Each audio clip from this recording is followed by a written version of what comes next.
Subscribe now and press the bell icon. Never miss an update. Hello guys, welcome back. आज हम लोग पढ़ने जा रहे हैं यूपी ट्रिपल एस पेट एग्जाम इंग्लिश का थर्ड प्रैक्टिस सेट। तो देखिए, पहला क्वेश्चन आपको लिखा है, यहाँ पे लिखा है, कह रहा है find the error in the following sentence. देखिए गाइस, यहाँ पे एक सेंटेंस लिखा गया है, इसके आपके 4 पार्ट दिए गए हैं, ए बी और सी डी। कह रहा है कि आप इसमें से बताइए किस पार्ट में गलती है। तो सेंटेंस देखिए, लिखा गया आपका, लिखा गया Mohan wishes he will be richer, और लास्ट में आपका डी है, कह रहा है नो एरर। तो देखिएगा गाइस, जब कभी भी आपका यहाँ पे आपका टेंस जो होता है, आपका पहले प्रेजेंट टेंस आता है, जिसमें आपका ले लेता है आपका वर्ब का फर्स्ट फॉर्म, और साथ में आता है आपका एस या ई एस। तो गाइस, जो हमारा दूसरा पार्ट होता है वो हमारा क्या करके आता हमारा वुड बी करके आता, कभी भी हमारे यहाँ पे विल बी करके नहीं आता है। और देखिए गाइस, वैसे भी यहाँ पे क्या बताया गया, इसमें सेंटेंस में एक प्रकार का जो है थोड़ा सा जो है यहाँ पे इमेजिन करने वाली बात की गई है। यहाँ पे कुछ बात की गई काल्पनिक या कुछ बात की गई इंसान के एम की। तो एम जो होता है वो क्या होता है, इंसान का पॉसिबल भी होता है, इम्पॉसिबल भी होता है, मतलब एम को पूरा भी कर सकता है और नहीं भी पूरा कर सकता है।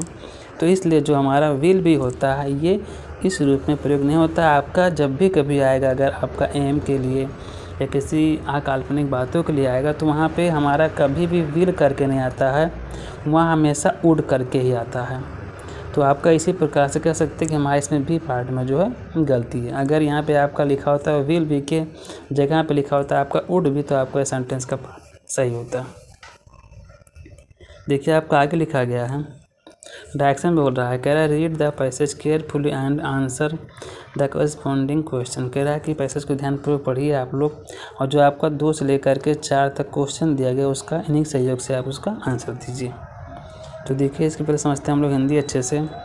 लिखा गया, कह रहा है मैरी क्यूरी। देखिए, सही प्रकार से इसको पढ़ते हैं हम लोग मैडम क्यूरी, लेकिन यहाँ लिखा गया इसका मैडम से लिखा गया आपका मैरी क्यूरी। इसकी देखिए हिंदी मीनिंग क्या आती है हमारे इसी प्रकार से।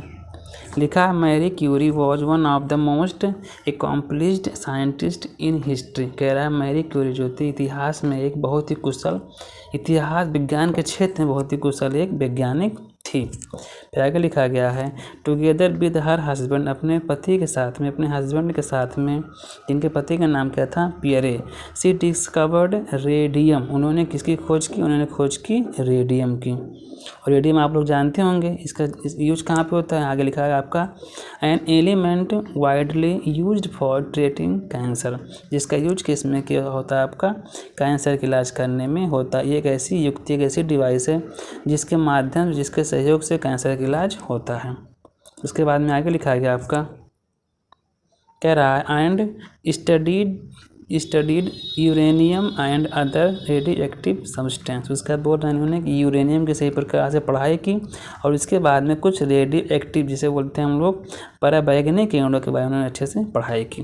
उसके बाद लिखा गया आपका Pierre and Marie amiable collaboration later help to unlock the secret of atom. कह रहा है कि पियरे और यहाँ मैडम क्यूरी के सहयोग से जो आपका एटम होता है, इसे कहते हैं हम लोग यहाँ पे टाइम बम या परमाणु बम, इसका जो है थोड़ा सा इन्होंने जो सीक्रेट था किस प्रकार से बनता है, कैसे नहीं बनता है, उसको उन्होंने साबित ला दिया। उन्होंने बता दिया कि किस प्रकार से आपका एटम बम जो होता है वो बनता है, उसका सीक्रेट उन्होंने ओपन कर दिया। देन आगे लिखा गया आपका, कह रहा है कि मैरी वॉज बोर्न इन 1867। कह रहा मैरी का जन्म कब हुआ था, 1867 ईस्वी में हुआ था। और कहाँ हुआ था, इन वारसा पोलैंड के वारसा क्षेत्र में, एरिया में, नगर में हुआ था। Where her father was a professor of physics, जहाँ पे उनके पिताजी फिजिक्स के प्रोफेसर थे, वहाँ पे वो अध्यापक थे, प्रोफेसर थे। आगे बताया गया आपका एट एन अर्ली एज, कह रहा है कि अपनी मतलब कि बचपने की उम्र में या बाल्यावस्था में ही सी डिस्प्लेड आ ब्रिलियंट माइंड, उन्होंने अपना जो है, जो इनका दिमाग था कितना श्रेष्ठ है, कितना ग्रेट है, उसको उन्होंने दिखाया। एंड आ कैजुअल पर्सनालिटी, उनके अंदर पर्सनालिटी, उनका व्यक्तित्व क्या, उसको उन्होंने सबके सामने प्रदर्शित कर दिया। आगे लिखा गया her great exuberance for learning prompt her to continue with her studies after high school. क्या जो उनकी पढ़ने की लगन थी, जो उनकी इच्छा थी, उनका क्या था, हाई स्कूल के बाद में और ज़्यादा वो बढ़ गई। तो इसके बाद में लिखा गया आपका सी बिकेम डिसग्रंटल्ड हाउएवर। धीरे धीरे क्या हुआ दोस्तों, यहाँ बताया गया आपका, देखिए इसकी मीनिंग क्या आएगी। सी became disgruntled however when she learned that the university in Warsaw was closed to women।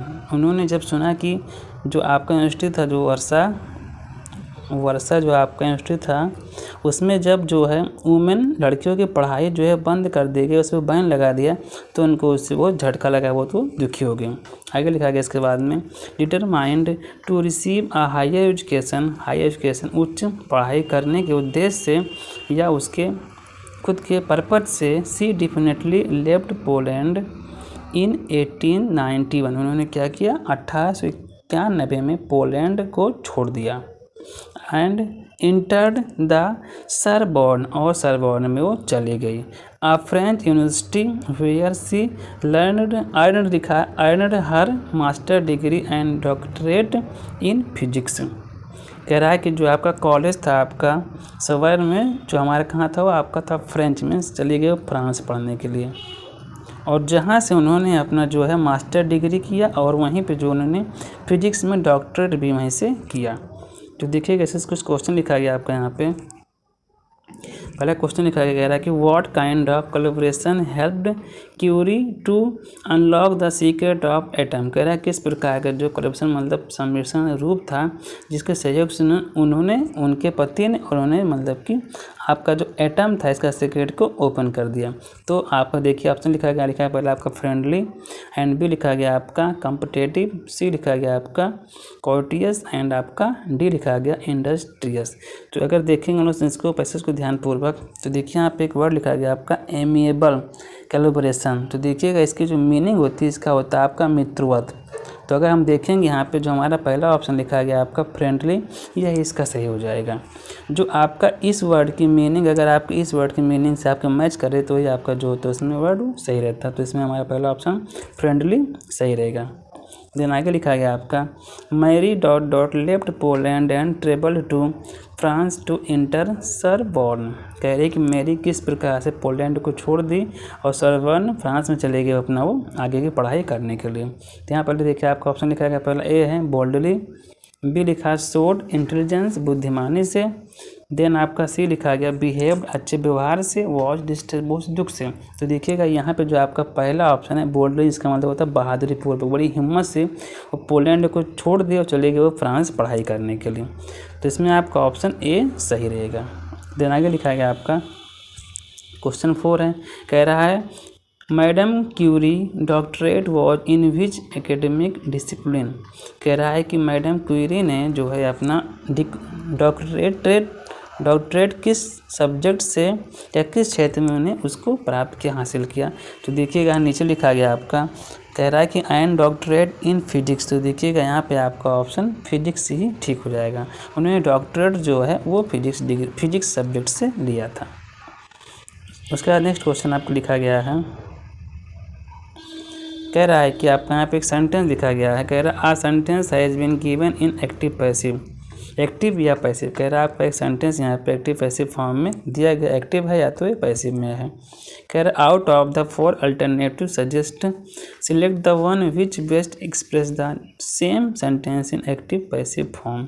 कह रहा है कि आप जो आपके 4 विकल्प देंगे सही प्रकार से उसमें से बताइए कि आपका जो इस सेंटेंस किस प्रकार से वो इसके एक्टिव या पैसिव के रूप में उसका उसी प्रकार से वो कॉम्बिनेशन बन रहा है। तो देखिए पहला आपका यहाँ पे सेंटेंस हमारे करके जो आपका पैसिव में लिखा गया द रूम वॉज क्लीन्ड। कह रहा है द रूम वॉज क्लीन्ड। तो गाइस इसको अगर हम लोग देखते हैं तो हमारा सेंटेंस ये आपका पैसिव में ऑलरेडी दिया गया है। जब कभी भी किसी भी आपके टू बी वर्ब, जिसे कह सकते हैं हम लोग is, am, are, was verb का, अगर हमारा कभी भी आपको वर्ब का थर्ड फॉर्म मिल जाता है तो हमारा वो सेंटेंस पैसिव वाइज में अपने आप रहता है। तो अगर हम ध्यान से यहाँ पे देखते हैं तो यहाँ हमारा लिखा गया द रूम वॉज क्लीन्ड। तो देखिए हमारा वॉज के बाद में यहाँ मिल गया आपको वर्ब का थर्ड फॉर्म क्लीन्ड, इसलिए हमारा सेंटेंस ये पैसिव में है। तो कह रहा है कि हमको जो है इसको चेंज करना एक्टिव में। तो कैसे करेंगे? अब देखिएगा यहाँ पे एक चीज़ आप देखेंगे कि हमारा जो बाई होता है इसके बाद में कभी न कभी हमारा सब्जेक्ट लेता है या कोई न कोई हमारे यहाँ पे आपका ऑब्जेक्ट आता है, जो कि आपका नाउन भी आता है, प्रोनाउन भी आता है। तो अगर देखेंगे ध्यान से हमारा यहाँ पे जो है बाई लिखा नहीं गया, तो कहने मतलब यहाँ पे हमारा सेंटेंस एक्टिव में किस प्रकार बन जाएगा आपका। अगर देखते हैं लिखा गया पहला the cleaner cleaned the room, तो ये सेंटेंस आपका एक्टिव नहीं इसका।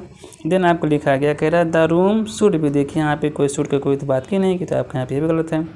आई क्लीन्ड द रूम, तो देखिए कह रहा है यहाँ पे आपको जब बाई के बाद में आपको मी नहीं मिला तो ये भी इसका एक्टिव हमारा सही प्रकार नहीं बन सकता है। तो इसके बाद लिखा गया आपका समवन क्लीन्ड द रूम, कह रहा है किसी ने रूम को साफ कर दिया।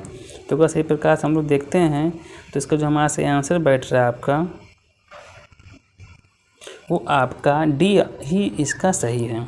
जब लिखा आपका द रूम